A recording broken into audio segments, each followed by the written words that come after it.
Hey guys, how's it going? And welcome to another video. This is our sort of game week 2 overview, how our FPL teams did in game week 1, if we made any transfers. We're going to go through our teams and we're going to have a little bit of a chat about them. So I'll give you a quick review of my week on fantasy. Now, we don't look at the table, do we, for the first few weeks, so we won't talk about my overall rank. But I was pretty happy with the start of the season. 63 points in the week, which is very close to Lyle, actually. Not a bad start, considering I had those certain players I didn't have that did well. I was relatively happy with that. It certainly was one of those weeks where I was like, you know what, solid start. There's nothing that I need to really do for game week 2. We can just move on and move through. I mean, some of the players I had, Regina was just a godsend, really. Salah captaincy ended up not being too bad at all, and my defence did very, very well. So I was very happy with the week, and I'm glad because it means I can roll the transfers. And I really think at the beginning of fantasy, if you can avoid playing the chips and you can avoid transfers, especially now with the fact that we get up to 5 transfers that you can roll, you've got to become a factory. You've got to be making those rolls and just rolling them out. Roll.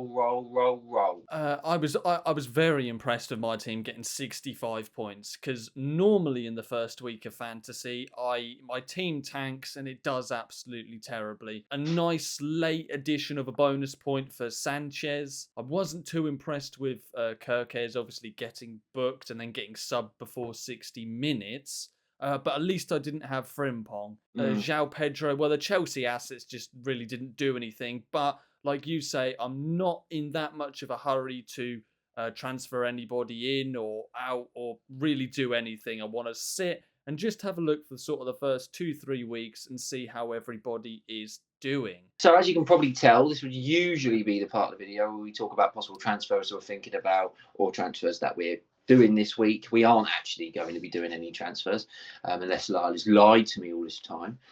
So I'm just going to get straight into telling you my team for game week 2 of FPL. Then Lyle will tell you his. We will be talking about transfers a little bit later on in this video when we do a sort of little watch list of players that we're keeping our eye on. We're keeping our little eyes on for the foreseeable future that we might be looking to integrate into our team in the coming game weeks. But let's get right into my team then. First up in goal this week, I've gone for Petrovic. I think I went for him last week. I can't remember if I went Kelleher. No, I think I went Kelleher last week. So you went Kelleher, yeah. Yeah, rotating. I like having goalkeepers that you can rotate. This week, Petrovic has got Wolves at home. Kelleher's got Aston Villa at home, so I've just gone for the one that I think has a technically slightly easier fixture. At the back, Nori, brilliant week. Last week, he's obviously got Tottenham at home. I've got the Kuiper. If he doesn't do well, he is coming out of my team, like I said last week. I was going to say, how many weeks are you going to give him? All I need to do is watch the Premier League pronunciation video and go to Brighton, and then I don't have an issue with him. The problem is, I feel like every single time I say his bloody name, I say the poor guy's name completely differently. And it's just like 20 seconds worth of research. It's completely unacceptable. But I'm going to keep him in. He's not that expensive. He's a bit of a differential as well. I like Brighton's fixtures. I will try and keep him in as long as I can physically keep him in if he keeps doing bugger all. Gabriel, Angel Gabriel, he's at the back. Should have played him last week. Don't know why on earth I had him on the bench, but Leeds at home, you can't not put him in. So he goes in. We then have Mohamed Salah against Newcastle. Obviously, Salah, if you've got Salah, I mean, there's anyone in the world that has benched Salah, like unironically, or like not as a sort of idiot. You know what I mean? Like, it's just genuinely said, no, I'm benching Salah this week because I don't think he's going to have a great game. They just can't. If you've got a player of 14.5 million quid, you're not putting him on the bench. Because if you're even considering putting a player like that on the bench, why do you have it? It's not even a case of the game's gone. You shouldn't be playing the game in the first place. Next up is Palmer. Disappointing week last week, but hopefully he'll bounce back. It's one of those fixtures that you could really see him doing well in. He probably won't now that I've said that. Kudus, who was the one that I wasn't really sure why I put him in the team, but he done really well for me last week. I actually forget how well he did last week. He's got Man City away this week, so I'm not really expecting him to do much at all. There's no one really on the bench that I sort of think has got any more chance of getting points than him, really. You never know, he might come up with a goal.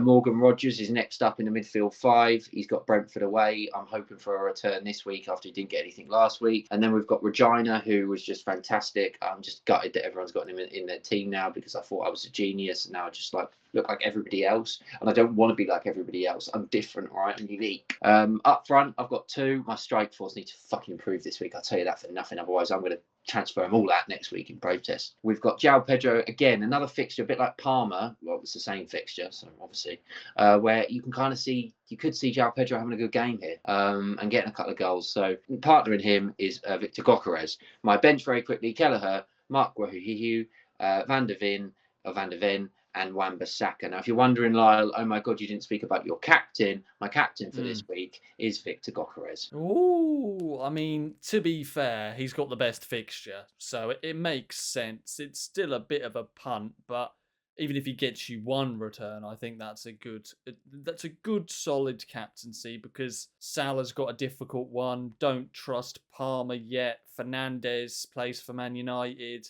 and Haaland. If you've got Haaland, would you captain him against Spurs? It's a difficult one for captaincy this week. Yeah, and I think the big reason for me why I went for Gyökeres, I would have gone for Saka if I'd had Saka in my team. I like, there's not many weeks where I like to go against Salah, and I'm not going to do it that times this week. You know, I honestly think I'll probably do it 4 or 5 times, depending on how Haaland's season goes and if I need to get him in. But this week, I like it for a couple of reasons. He definitely got the easier fixture, Arsenal. Obviously, Kai Havertz is injured, so it's most likely Gyökeres will get 90 minutes. And from a purely selfish perspective, Liverpool don't play till Monday. So it's not as if they're playing tonight and then if Salah scores 3 goals, my whole entire game week's screwed up. At least my game week will only screw up on Monday, by which point it's Monday. I'm going to be depressed anyway, so it doesn't really matter. So yeah, that's my team, Lyle. I'm very interested to see if you've gone with a ballsy captaincy or a non-ballsy captaincy, who you've got in your team this week, what changes you've made. I'm sure you've made lots of changes. Right, I've made loads of changes this week. We've got Sanchez in goal. He did a nice 8-pointer for me last week. West Ham away. I think he's a better option than Dubravka, who I've gotten on the bench. Then I've got Kirkes, like I said before. Annoying that he got 0 points. He's one that I'm sort of looking at and thinking, are there better options for sort of 0.5 million cheaper? But for now, gonna see, because he still hasn't really integrated or bedded into the side properly. So I'm gonna hang on to him for now, and let's hope he can get me some sort of an attacking return. Murillo against Crystal Palace away. It'll be a difficult fixture for Forest, but with, like you said in another video, Palace playing European football on Thursday, and Forest don't concede many goals, so fingers crossed they can do that again. Next up, Pedro Porro completing my defence. A difficult one, Manchester City away. He got me a clean sheet last week, but that was sort of expected with them playing Burnley and how crap they are. Sticking with Spurs, we're going into the midfield. Pap Sarr, I was very impressed with that one. Got me an assist. That was your player that was in the team, and I thought that's a good player to have in your team. Very good player. Yeah. I like the pick and great differential when it returned. I do think I've gone with I was very lucky. I might as well go straight for him next. I went for Dan and Doy, Nottingham Forest, got me a goal. I think at the time when I had him in, he was like 0.2% owned or something like that. I think he got 9 points as well, so I was really happy with him. Moving on to Bruno Fernandes. He's got Fulham away this week. I am very, very, very close to seriously considering about Bruno coming out, because from what I saw against Arsenal with Cunha and Mbomo now, I really don't think he's going to be the catalyst like he was in previous seasons for getting you the goals and assists, and I really don't want to rely on a player of his money just for his penalties. Interesting. So also, if you were thinking about bringing him out, what time frame are you going to give him? Another week, another couple of weeks, and see what happens? I'll have to give him the Burnley game. And if he doesn't do anything about the Burnley game in the Burnley game, he won't do anything against Manchester City or Chelsea. So it'll be sort of game week 4, somewhere like there. Okay, this is where it gets interesting. I've obviously got Salah and Palmer. They are still in the squad from last week. Right, so this is my thinking. I'm so on the fence of going Palmer to Saka to attack the Leeds fixture, but then if I don't do that, I'm very on the fence about captaining Palmer against West Ham because I just do not trust Salah this week.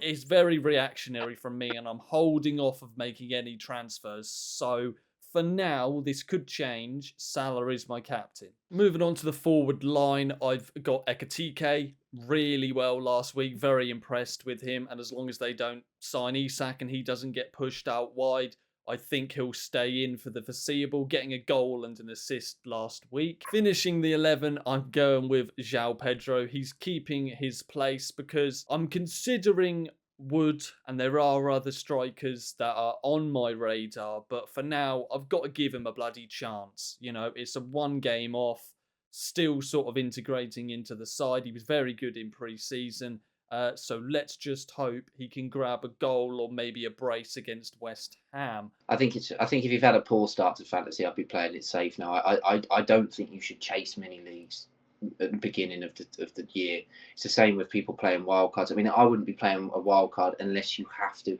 If you haven't got 11 starting players, then maybe play a wildcard. But even that, just get a transfer. I wouldn't be wasting my wildcard yet. It's too early. In my opinion, you should never play the wildcard in fantasy until after the transfer deadline's done. And I'd arguably go after the first international break. So you know what players you got injured after the international break. You know all the transfers have sorted themselves out, etc. You know, you might even want to see a game or two of the news. You know that's when you start mid-September. You start to see the sort of teams and the sort of players that are going to be playing in the season. So I think it's too early to play the wild card unless you have to. A lot of people bench boosted last week. I'm not sure about that at all. Really, it's another one where I think early on, if you can keep the chips, and I know we've got more chips this year, double than we did last year, 2 of everything. I mean, we always had 2 wild cards, but I think if you can, just try and hold off on the transfers, roll as much as you can. And again, unless you have to, as people who've got concert, I'd roll it. If you've got a centre back who can come in and is going to play, roll the transfer. He's only suspended for 1 week. And under no circumstances, game week 2, this early on in the season, you should be taking hits. No hits at all. If you want to make a free transfer and you've got an inkling that someone might do something, you want to go a Palmer to a Saka, or if you can get Haaland in with just the one, you've left yourself some money in the bank. But under no circumstances do I recommend taking hits at all. Mm-hmm. I mean, you should, if you're going to take hits, wild card. Yeah, 100%. But what players, Lyle? We aren't making transfers this week. We've just spent the last 5 minutes telling people not to make transfers. I mean, do what you want. This is fantasy. There's no right or wrong, really. You can do whatever you want, and who knows? Sometimes things work, sometimes they don't. You can put all the logic in the world, but this is football, and you never truly know what's going to happen. But we're not going to make transfers. But who's on your watch list, Lyle? I mean, I haven't actually got anyone officially on my watch list, but my unofficial watch list, I've got a couple of players. Who's impressed you in the first week? Doesn't necessarily even need to be points. It might just be watching them. Obviously, Haaland. You've got to look at Haaland. He scared the bejeebus out of me in the first week. I can't lie. Getting that brace, and if he's gonna, don't get me wrong, he had a very good season last season. Still scored bags of goals, but he was a little bit lower down than what we'd seen in the first season. If he can get back to those heights and actually, but it's just mental thinking about you could have the best part of 30 million of your budget on 2 bloody players. He scared me last week. I am scared of him now because I don't know if, like I said earlier, is this going to be a year where you're going to have both of them in? And like you say, if you do, this is going to be a real. You aren't going to be able to have Palmer. You aren't going to be able to have Saka.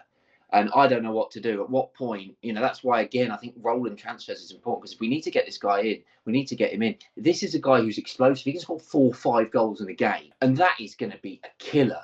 If there's someone in your mini league that's got him and Salah and he starts scoring 3-4 goals, you're in shite street. So I am terrified. I'm going to watch this Tottenham game. If he does anything like a brace, he's coming. Palmer's out next week, and I'm getting him in. I don't want to be too late to it.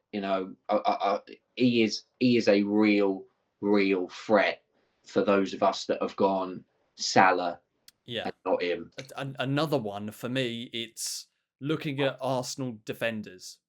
predominantly the centre halves. I know you've got Gabriel in, and I think that's a very, very, very good pick. Haaland scares me with his goals, but Arsenal scare me with their corners. They Yeah. seem like every single corner they could score, and then you've got the added bonus if they could get a clean sheet as well. So definitely Arsenal defenders are on my radar, and potentially a Semenyo as well for Bournemouth, because I think he's going to go on leaps and bounds this year. It's annoyed me, but I expected it to happen. He's gone up to 7.1 million already. But like we say, your team's going to look a hell of a lot more different if we are forced to have both Salah and Haaland. No, exactly. And it could be another season where it's who do you captain, Yeah, Salah or Haaland. I like Arsenal defenders. I think Saliba is a good option. I mean, he got so many defensive contribution points last week. Obviously, it's capped at 2. We're talking about possibly having to do these 2 massively expensive players in the same team. Then I think we've got to start looking at cheap enablers. Rico Lewis gets you into the Man City defence. He's £1 million cheaper than Aït-Nouri. He's on my mind, although Aït-Nouri had a really good start to the season. You've got Phil Mitchell for Crystal Palace. If you want to get in the Crystal Palace back line, he's 5 million, but I wouldn't really touch him.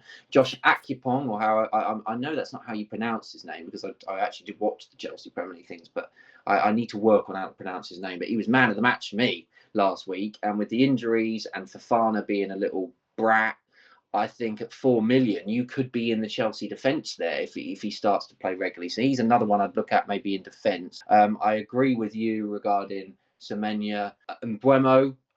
I'm really interested in him. I need to wait and see what United do, but I think he looked better than Cunha and Fernandez as an FPL asset for me. From watching the Arsenal game, you've already got this guy, and Doi is another one who could be something special at 6 million. There isn't many players at 6 million that look all that good. As for strikers, there wasn't really much last week that stood out of strikers, other than the fact that Thiago for Brentford took the penalty. Other than that, it looks like your typical Woods and players like that are going to be the ones to watch. The Richarlison, I'm not interested in. I think Solanke will succeed him in the team eventually anyway. But yeah, I think now maybe we all need, if we're going to possibly have to do this, we need to start looking at some of those 4, 5, 6 million pound players 100%. where we can Yeah. save money. So that brings us to the end of our FPL chats for game week 2 this week. Let us know down in the comments what your team is looking like for this week. If you're making any transfers, who you're captaining, and yeah, make sure to follow us on TikTok as well. Subscribe to the channel, and hopefully you have a decent game week. And we will see you in the next video.